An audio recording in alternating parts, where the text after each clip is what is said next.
For TRICHOMES.com, I'm Jesse Batend, and this is The High Ground.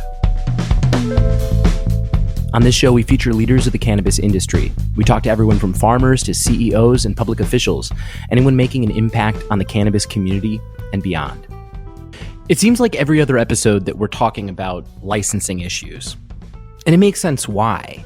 It's one of the fundamental issues of this new industry, and every single state has a different take at being fundamentally a gatekeeper. It makes sense that it gets as much attention as it does. But my guest today wants you, for the moment, to forget all that. Chris Dell'Olio is the CEO and co-founder of WebJoint, a company that's making it possible to get into the cannabis industry even if you don't have a license. Before founding WebJoint, Chris worked in the music industry and then made video games. So, of course, I had to call him up and find out more. You can basically set just about anybody up to start a cannabis delivery business, and they don't even need a license. And I feel like week after week after week, all we do is talk about the importance of social equity, and it's incredibly important, and licensing is something that definitely needs to get fixed. But here you guys are with a totally different approach. So can you kind of break that down for me a little bit? Yeah. So, we've been in the industry since 2014, making software for cannabis retailers. Essentially what we do is we make the entire management suite and platform for licensed cannabis delivery services to track their inventory, track their drivers, create geofence delivery zones, assign drivers to those zones, and you could track inventory on a vehicle level. Because in California, you can actually, the laws allow delivery services to store inventory in a driver's vehicle. So, with that being said, when you're tracking things on that vehicle level, you can actually get very quick delivery times, because if you're placing an order online and there just so happens to be a driver right around the corner that already has what you want in the car, then they can get that delivered. And I've personally experienced like 5-minute delivery times with my clients. Essentially what we've done is, we currently provide our platform to about 1 in 3 of every licensed delivery in the state of California. So that's up and down the state from, Sacramento, Oakland, San Francisco, San Luis Obispo, Los Angeles, Orange County, San Diego. So we have coverage up and down the state. And essentially what I can do is I can give anybody, whether they be an individual, whether they be a marketing agency, an influencer, really anybody that just wants to get involved and have their own statewide marketplace. Just imagine you had your own abcdelivery.com, where a consumer can go to that website, they type in their address, and they can place an order regardless of where they are in California. We could essentially do that, which gives anybody the ability to essentially start a business under WebJoint on top of our infrastructure. You can start your own statewide delivery. And what's interesting about it is the fact that, you could be anywhere in the world.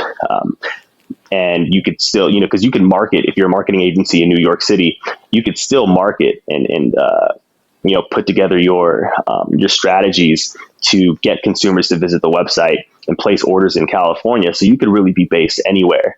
And have a platform like this. So it's game changing in that sense, especially when there's a limited number of licenses available, right? Like if you wanted to get involved in cannabis delivery in California, you would have to get licensed, you would have to have a facility, you would have to, hire drivers, purchase inventory, and run operations, which could be, it can take a lot of resources, a lot of money, and also you can only deliver if you get licensed in Los Angeles, let's say, you can only deliver in LA.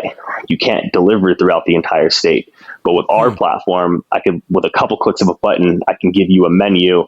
You can design the website however you want. You can have your own domain name, and you have statewide delivery with a huge surplus of products available, since we're pulling in inventory from our retailers. That is really incredible. I got a couple of follow-up questions there for you. I guess the first one would be, how do the other, the actual licensed businesses who have spent a lot of money and fought, and I assume that they don't necessarily look at your online storefronts as competition, because at the end of the day, it's just another avenue to sell their product, right? Yeah, exactly. Yeah, our retailers don't look at the marketplaces as competition, and the marketplaces don't look at the retailers as competition. They're essentially helping each other win, and everybody gets a piece of the pie. So essentially, if you are a Very licensed cool. delivery service, and you obviously have your own website, you're probably doing your own marketing, growing your own business, which is fine. But because they are using our point of sale, they are using our inventory management and our e-commerce. If they get an order from a marketplace just as an example, we launched MJ.com a couple weeks ago. The guys that own MJ.com are actually based in Florida. They also have Instagram accounts and things like that in the cannabis space that have millions of followers, but they're not based in California, but they are essentially able to turn MJ.com into statewide delivery on the WebJoint network. So, essentially, if they send orders to our retailers, it's an order that they would have never gotten before. So a delivery that's doing 100 deliveries a day, if they get an additional 10 deliveries from MJ.com, that's just icing on the cake. Yeah, absolutely. And then on the flip side, does this actually create a little bit more choice for consumers where maybe I only have so many dispensaries geographically near me? Like, do I have the option to perhaps shop from more places because of the delivery service? Yeah, but the thing is, you never know that you're shopping from multiple places. So for example, if MJ.com, if they're linked up to 3 or 4 retailers in the Bay Area, you're seeing, when you're looking at MJ.com's menu, you're seeing a collective menu of everything available, but you're seeing all the products. We're not having you select a retailer and then place an order. So you're literally just placing an order on MJ.com. You get a product menu. You feel like you're ordering from MJ.com. As you start adding to your basket, we do a process of elimination, right? So if you're adding Gorilla Glue as your first item, you have Blue Dream as your second item. Let's say, retailer number 3 doesn't have that product. We're going to drop what they have available from the menu. So now you're looking at a menu of 3 retailers, but things update as you're shopping. So you never really know until the point where you get the checkout. If you have those 2 items in the basket, there's 3 retailers that can fulfill it. We send it to the retailer that has the closest driver and the least amount of pending orders to get the most efficient delivery time. So it's all about the consumer experience at that point, especially if you're ordering a product or a brand that you already know and love. You know what quality you expect by the time it gets to your door. At that point, you just want an efficient delivery service. Wow. And so that is all going on instantaneously? Yeah, it's all live. And that we're able to do that because we are the platform that these deliveries use to manage their business. So we know it's an inventory. We know where the drivers are located. We know how many pending orders they have. So we have our algorithms on our end to make sure that we send it to the driver that can get it done most efficiently. And what we've seen is there's an average 24-minute delivery time throughout our entire platform. All our retailers deliver on average of with 24 minutes. And again, I personally experienced 5-minute delivery times. Like, I placed an order, then I get a text message like, your ETA is 4 minutes, and that's how quick it can be sometimes. That's amazing. It sounds like you guys could confidently beat a pizza guy. Oh, definitely. Talk about confidence. Awesome. But no, I think it's changing the landscape for delivery in the future too, because you got to think there's no other industry that delivers this way. That's why, operators in California call this the ice cream truck model, because the only other thing that you could buy out of a vehicle is ice cream out of an ice cream truck. You could wave down the car, you could buy the inventory right out of it. But even ice cream trucks don't have software that, handle and manage inventory on a scale that we do. So it's a way that we see cannabis is going to change how delivery is done in the future for a lot of products that are in demand. Now, obviously, those would only be for high demand products, right? Like the new iPhone drops or the new pair of Yeezys drop. Like, there could be the opportunity to create a delivery infrastructure where you're actually getting that stuff delivered within a few minutes very, very quickly. Because, even ordering on Postmates or Grubhub or anything like that, when you're ordering food, the food has to be prepared, it has to be cooked, then they have to go pick it up and then deliver it. So getting a 30-minute pizza delivery is the fastest that you could probably get anything delivered. And that's because they have their own fleet of drivers, right? There's not somebody that's going to the store first to pick it up and then take it to you. So, people are absolutely blown away when they order from one of our clients and they get a delivery in 10 minutes. Do you said this could be like the future of delivery larger than just the cannabis industry. Do you see this business model as a potential way to sort of push back against the dominance of an Amazon that in some way uses a similar business model? You got the warehouses all over there and, different drivers, and you place your order and they check for the closest place and get it to you. And so it's slightly different, but it's allowing these sort of independent businesses to be the sellers as well. Yeah, so there's a couple things. There's a couple things there that are different. So with Amazon, for example, they have their own warehouses. They're one big conglomerate that has distribution centers throughout the United States where they handle their delivery.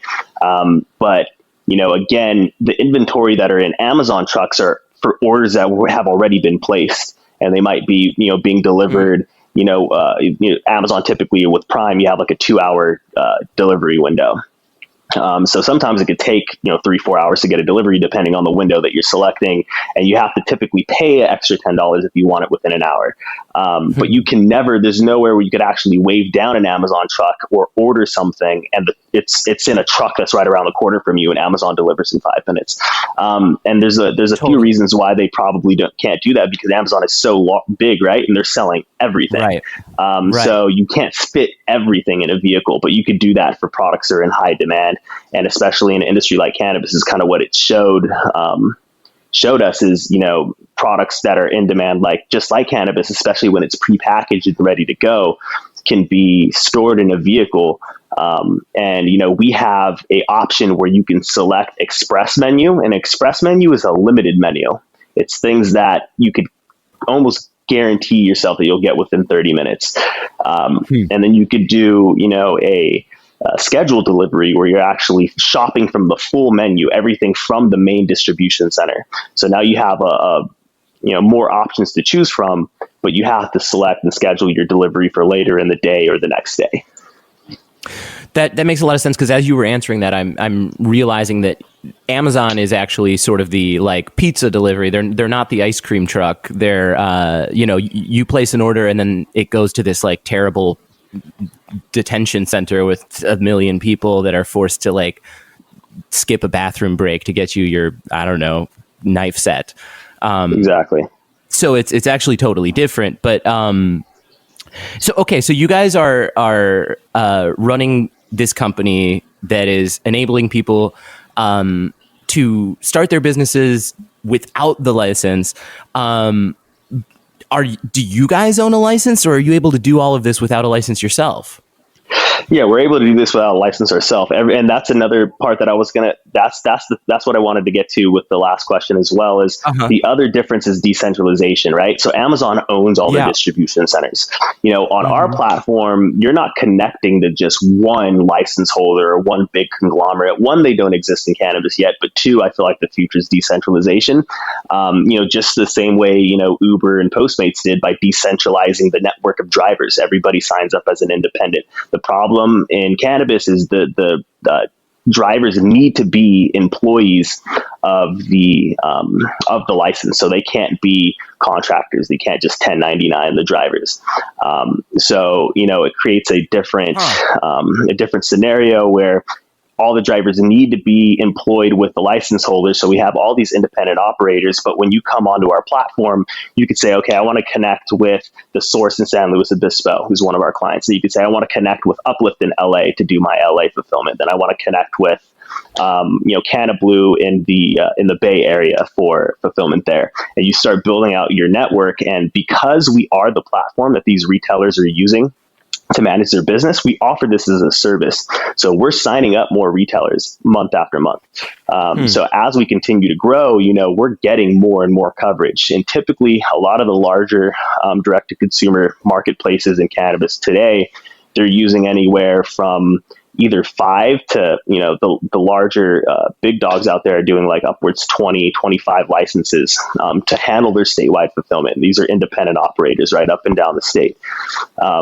With us, we have access to more than 70 because we have more than 70 clients on the platform currently, and that's growing month over month. So we have a network that can support a very large marketplace, direct to consumer, a lot of those clients, because of the fact that, they have a plethora of partners to potentially choose from.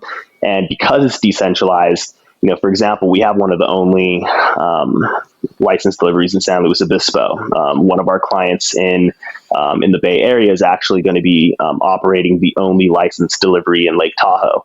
So these are areas where a lot of other marketplace platforms currently can't touch. And the reason why we're able to do that is because we're providing our software to these retailers because they need something to run their business. And we're the only ones that do what we do in delivery, as far as giving them the ability to track inventory in the vehicle, geofencing, so on and so forth. So as our network grows, it's becoming a huge decentralized network of retailers to connect with. So, that's the other difference is, Amazon essentially uses those and owns their distribution centers. With us, it's a decentralized model. But at the same time, if there was a large conglomerate that came in and they had 30, 40 delivery licenses up and down the state of California, they can run those operations on WebJoint. So that way they're using our platform to track their inventory, drivers, so on and so forth. And then they could create their own marketplace platform on top of that. Our software is ready for it. So we've built it in a way where it could work with anyone's business model and it can scale. And that's really worth highlighting, given the sort of politics and debate around gig workers in California. This basically means, like, on top of the Amazon issue, the thing that's preventing someone like an Uber Eats from coming in and suddenly offering cannabis delivery along with food is that they're not using the licensed drivers with they have just anybody, gig workers and stuff like that. So they wouldn't be able to fulfill these deliveries. They would actually have to work with the dispensaries. Is that correct? The drivers that, if you sign up for Uber or Uber Eats, like you're an independent, you're being 1099, right. You're not employed with the McDonald's that you're picking up the burger from. You know what I mean? So in cannabis, like, you can only, you can work for multiple deliveries, but you can't work multiple shifts at one time. That's in the regulations. So there's a lot of things that put a lot of, bumps in the road as far as trying to figure out how they would do a decentralized driver network.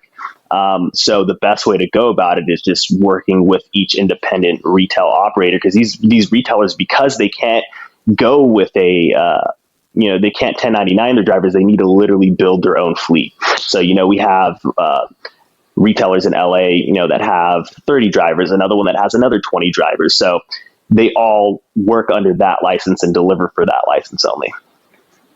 Well, and I think that's in a lot of ways the sort of dream scenario that some people thought could possibly occur with someone like an Uber. But it's better in the sense that these people are keeping their same employment that they already had, but they have now expanded options for business, but they're not sort of being forced to compete with 10 million other people all of a sudden. Mm-hmm. It really is just expanding the network. I call it digital real estate. So you have to think especially, where are you located again?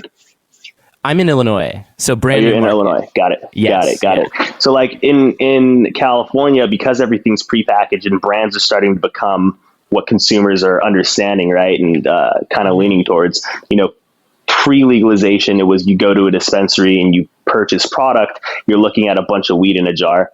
And as far as you're concerned, that product came from that dispensary. It's like that dispensary has good product. You didn't associate it with the farmer who distributed it or anything like that. Now you're walking into a dispensary, you see a brand or a logo, and you're kind of, if you buy a pack of pre-rolls that you love, you want that brand again. So, you walk into dispensaries in Los Angeles and you'll see it's kind of like a Macy's. You'll see one brand has literally bought out a corner of the store. It's all of their product. They have, a bunch of product displays, like a full-on build out. It looks like it's their own little corner of the store. So they're literally buying real estate, because if this retailer, this dispensary gets traffic, those are where the eyeballs are at. And the brand wants to be, the Coca-Cola of cannabis. The problem is brands can't sell directly to the consumer. So another thing we do is we actually give our platform to brands as well. So if you're a brand that wants to be able to sell your product to a consumer online, if you don't have your own retail licenses, especially with up and down the state to cover, the entire state, then how are you going to be able to allow a customer to find your product easily, right? Right now, consumers are going to the brand's website. They're using a store locator. Problem with the store locator is, maybe that dispensary dropped your product or they ran out of inventory. Maybe, Sure. There's a bunch of different pricing between each dispensary. Maybe one has a SKU that you want the certain flavor, but this retailer doesn't have it. They're out of that specific flavor. So now you have to go call the next dispensary or look at their menu. So it simplifies that entire process by saying, just go to the brand's website, place an order. You see everything available and it's delivered, which is another thing you want if you like a certain brand, right? If you know the product that you can expect by the time it gets to your door, then all you want at that point is an efficient delivery. So let's just jump back a little bit. I wanted to ask you, before you started WebJoint, you had a pretty interesting past before that. I know you were into music for a little while, and then tell me about your career before you started up WebJoint. I was right before WebJoint. I was working at Delta Groove Music, which was an independent blues record label. And I was also running a SEO department at a consulting firm in Chatsworth, California. So I was doing that for a couple of years. But yeah, I'm still into music today as well. I actually just dropped a project on October 7th, which was my birthday. And then I dropped a project last year on October 7th as well. So that's out on all streaming platforms. So yeah, I'm heavily involved in the music still. And I also, prior to, working at Delta Groove and that consulting firm, I actually founded and sold a company, which was another tech play. It's called Battle Perks. Essentially, it was a platform that I started back in 2011 with my couple of buddies that I played a lot of video games with, right? So we would play video games, and my buddies were also developers as well. So it was we were playing a game, and I was like, yeah, I won, you won, whatever the case may be, but what did we really win when we're sitting here playing a video game? And we could be doing something productive. So the platform was to allow gamers to compete. Create teams and then compete with each other and wager points, which they could use to cash out on prizes and things like that. So yes, worked on that for about a year, had an acquisition. It wasn't, anything extreme, but, definitely gave me a lot of experience as an entrepreneur doing that in, 2011, 2012. I had just graduated high school. So that was a cool experience. And then, from there, everything's got bigger. Every time I've, after selling Battle Perks, working with the label and kind of, just taking some time to, not focus on anything entrepreneurial, but just, getting more involved in working with different companies and kind of seeing how things were done there. And then we started WebJoint in 2014. So you've done music, video games, and then cannabis. It's a pretty enviable life, right? Yeah, so far so good. That's so cool, man. I applaud the ability to find a way to be successful in the things that are interesting to you. And I'm curious, why was cannabis the natural progression from those other two interests? I've always, I started smoking around when I was 18, which was right around the time where I got into the industry. It was 17, 18, I started smoking. And then it was, I remember it was my cousin who had a friend who worked with a dispensary in San Fernando Valley. And he hit my cousin up. He was like, "Hey, does Chris, want to work with this dispensary that needs a website?" So long story short, we ended up driving down to the dispensary. I had just turned 18, I think, and I didn't have my medical card. That was when the whole Prop 215 market was out here in California, where it was actually, a bunch of bullshit, but you go to a doctor, you talk to a doctor on a webcam, and then they say, "Oh yeah, your back hurts," or wherever the case may be. And, they give you, a medical card. But, I show up to the dispensary, dude, the owner comes out, He wants to take me inside to kind of show me how operations are working. And I was like, oh, I don't have a medical card. So he pulls $40 out of his wallet, hands it to me, says, go get your card and then come back. Wow. So yeah, handled that meeting. He was a client for a little while. And then when I had started, when my co-founder and I got into business was 2013, we started a general web development firm. And it was just called Code Climb. So with Code Climb, what we did was, it was general web design for non-cannabis companies, anybody that needed it. So what we did is we decided to turn this into and pivot to cannabis. And when that happened, it was a night that I was working on something for that client, that dispensary in San Fernando Valley. And he was like, oh, can you go update my Weed Maps menu? So I go to Weed Maps, like looking at all the different businesses on there. And I see, every single business has, Yahoo or Gmail emails.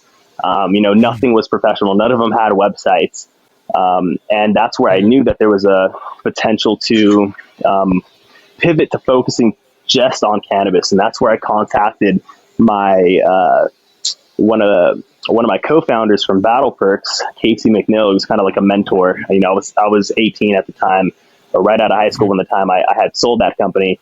But, he was much older than I was, had, really taught me a lot of the ropes to business and things like that. And I was like, what should I do in this situation? Because what I did after I seen all of those Yahoo and Gmail emails, I was like, let's send out, a couple emails to these guys and see if they're interested. So I sent out, probably manually, sent out 80 emails. And overnight, we had leads coming in like crazy, like more leads than we expected. And that's when we knew we needed to focus on cannabis. But the thing is, it was coming in so hot, I didn't know how my co-founder and I would be able to handle all this ourselves. So, wow. That's where, we kind of decided to create the WebJoint platform and make it a website builder for cannabis. That was, V1. V1 wasn't inventory management or point of sale or anything like that. It was strictly just to have a easy way for consumers to order cannabis online and also get verified. As in that market, when you had the medical cards, you had to actually go to an online verification website and verify that it was still valid. So we built automatic verification and stuff like that to make it easy for customers to order cannabis. So that was essentially, our entry into the whole thing. So it's a pretty interesting story for sure. Yeah, that really is. I guess last question for you, if I've got the time. You guys recently debuted a new documentary series covering social equity and many of the issues surrounding that. Can you tell me a little bit more about where that idea came from and what you're kind of hoping to accomplish with the project?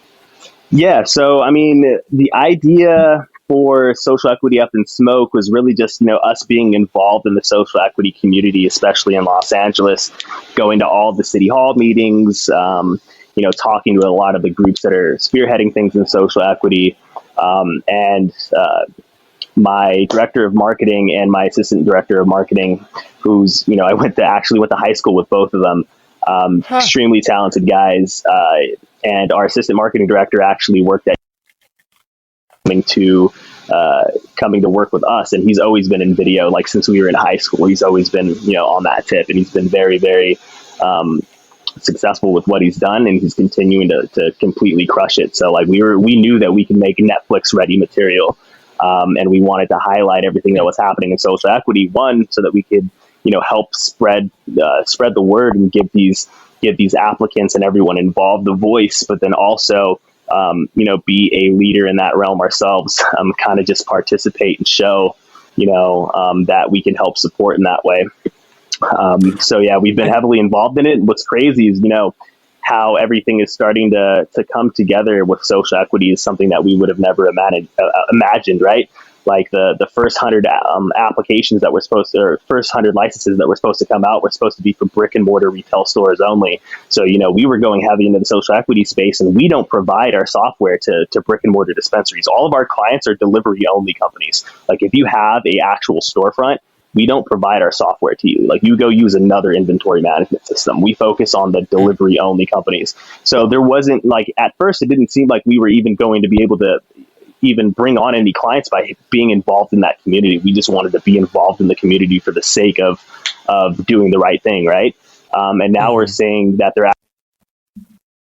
applications to everybody involved in that's a approved applicant. So it's been great being able to kind of just be a voice there.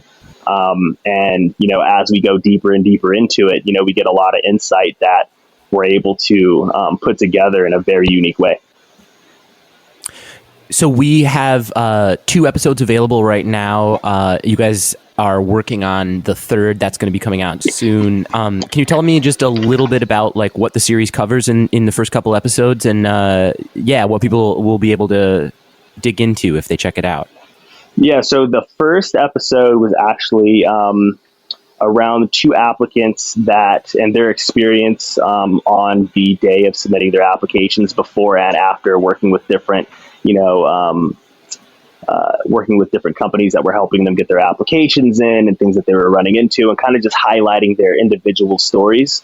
And then episode 2 is actually much more in depth. That one was around more of the failures of the actual application platform in the state. There was also a lot of weird kind of corrupt stuff going on behind the scenes. And, in that episode, we've actually worked with Keith and Madison Shockley, who are, the Run Life Development Group and the Social Equity Workers Alliance in California, in Los Angeles. And then we also, interviewed a software investigator that went through the entire platform and how things were handled. There was actually an applicant, the applications were supposed to open on September 3rd at 10 a.m. But there was more than 200 applicants that got early access into the platform. So it was supposed to be a first come, first serve, type of system. And there was just a lot of things that went wrong. So we kind of highlighted the entire timeline of events. I guess the last question would be, we've seen a lot of change over the past couple weeks. What are some things that you're looking forward to? Is there anything in particular when it comes to your company that you're very excited about? I'm very excited about just seeing how much digital real estate that we can create. I feel like that's the future, especially in the age of COVID. I guess some other interesting info on that is, the day after Trump announced national emergency for COVID-19, we've seen a huge surge in cannabis deliveries. A lot of those who were shopping at brick and mortars were starting to go to delivery because they didn't want to go to an actual store and potentially contract the virus. And we've seen so there was a 123% increase in delivery in how large the orders were. And then there was a 73% increase in the number of orders placed. So we've seen almost a double, literally the day after that happened. And where we see things going is delivery and e-commerce is going to play a huge part in a pandemic like this, but also in the future in general. And I feel like it's kind of expedited that process of people really getting used to that lifestyle and way of ordering products. Everything's kind of being done on ordering platforms. You're seeing kiosks and things like that everywhere now. So it's really pushing technology more and more to stop that person-to-person contact. And I think that it's going to continue to develop. So I'm excited to see how much digital real estate that we can create, because, it's one thing to have limited, physical real estate for a storefront, but you can create as much digital real estate as you want. And we're living in the age of influencers and, this, that, and the other. I think there's going to be a lot of opportunity to see that grow. So, and we've built a platform where we're one of the only ones that could do that. Chris Dell'Olio is the CEO and co-founder of WebJoint. Chris, thank you so much for talking to me. Yeah, no worries, man. Thank you for having me. I appreciate it. Absolutely. Real quick, a shout out. What's the music? Where can people find it? You can find the music on anywhere you listen to music. I've distributed it everywhere. So Spotify, Apple Music, YouTube, Pandora. Search Polymath. The latest EP was called The Appetizer. You can find more cannabis industry reporting at TRICHOMES.com, as well as more great shows like this one. If you're a member of the cannabis community and you have a story you want to share with us, reach out. You can reach the show at highground@TRICHOMES.com. Please take a second to subscribe to the podcast and write a review. It really helps others find the show. You can also join the discussion with industry insiders and get your voice heard by joining the community at TRICHOMES.com and following us on all social media. The show is produced by David Fortin. I'm Jesse Batend, and thank you for listening.